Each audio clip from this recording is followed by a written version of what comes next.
Magawa tayo ng herbal para sa ating thyroid. Yan. Kasi maganda daw to kasi gamot daw talaga to sa cancer. Yan.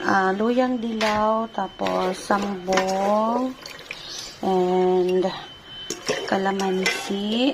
Ito, mas marami yung luyang dilaw. Tapos kalamansi. Tapos, malunggay. Kasi epektibo daw to sa mga cancer. So, kailangan natin inumin para gumaling. Yan. Yan. Tapos kalamansi. Hindi siya magkasya.